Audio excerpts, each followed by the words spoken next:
Hey everyone, welcome back to I Dream of Indie. Ole Gamer Joe is here with another review today for you. We are looking at Clash Force on the PlayStation 4. This one will also be coming to the Nintendo Switch and the Xbox One as of July 3rd, 2020. It had previously been released on Steam. It was developed by Spicy Euro Games and was published on the consoles by Radaleka Games. This is a run-and-gun action platforming game with a 90s cartoon aesthetic. Yes, they are trying to tap into our nostalgia with this one, and with some success. I am a child of the 90s after all, so whether it be the cartoony animals that you'll take control of in this game, or the cliche cartoon-style villain, it really is reminiscent of that era. In Clash Force, you will choose between those three different animal characters that I mentioned, Voom, Scorpido, or Echid, as you battle your way through a variety of different levels, including mines and forests, as you try to take down the Evil Crackman. Controls are really basic in this one. You'll hit the X button to do a jump, or you can hold it down to do a higher jump. You also have the square button for firing away at your enemies. I personally found this a little bit strange, but you can also hold down the triangle button, and that will allow you to auto-fire, so you don't have to repeatedly mash away on the square button, though it is a little bit awkward and uncomfortable, and you're not going to be able to perform a lot of the platforming correctly while doing so. You will collect a variety of different weapons, though there's not a ton of them in this game, maybe 4 to 5 max that I came across, including a spread shot or a purple beam of sorts, and you'll be able to hold on to that weapon so long as you aren't damaged. Once you are damaged in this game, you lose that weapon and you're back to your standard beam. Unless you have the other collectible in this game, of course, the shield. You can take one hit of shield damage, you will lose that shield, but you won't lose your weapon. Clash Force does feature over 20 levels to blast and jump your way through. There are also 3 difficulties to choose from. I played the game on normal, which felt good. I was able to complete the game with relative ease, but was challenged at times. But if you want to bump that up and take on the added challenge, you can go up to hard or even the extreme difficulty. Controls feel really great in Clash Force. I felt like the jumping was spot on, and the shooting again is a little bit annoying because of the fact that you have to repeatedly mash at the square button,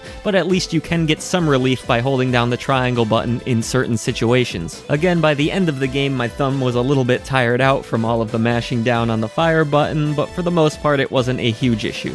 There's also a decent amount of variety to the levels in Clash Force that helps to switch up the action a bit. For example, you might be running through a forest at one point, ducking and dodging your way through robot enemies, but at another point you might be jumping from missile to missile in the sky, or taking down one of the game's bosses, of which there is one for each world. Unfortunately though, on the normal difficulty, I found these bosses to be really easy to figure out, except for maybe the last boss, which took me a few tries, but overall Clash Force feels good and is a lot of fun to play. Graphically, this one uses an 8-bit Nintendo-style aesthetic that I really did enjoy. The characters all look unique from one another and have great personality. Even though I found most of the bosses easy, they were all unique from one another and they were fun to look at, and also the environments were well detailed. Maybe it's that nostalgia bug biting away at me again, but I really did like the graphical presentation of this one, especially being a fan of 90s cartoons.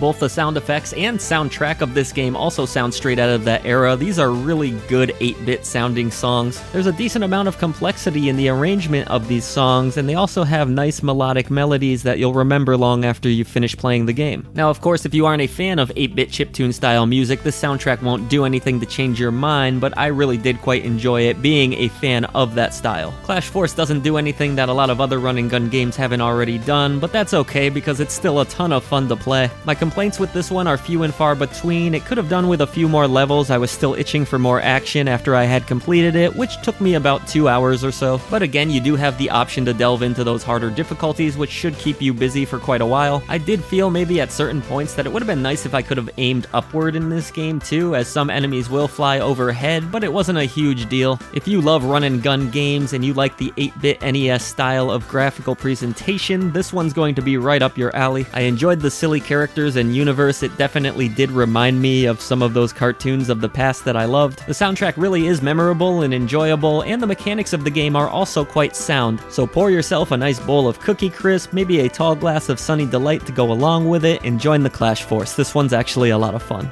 So will you be joining the Clash Force? Let us know in the comments below, and if you have enjoyed our content today, please do consider hitting the subscribe button below. It really helps us to bring a voice to the voiceless ones in gaming. There's also a ton of other ways to support I Dream of Indie down in the description box, including our Patreon or even joining our Discord for some fun chat. However you end up supporting I Dream of Indie, we thank you so much for doing so.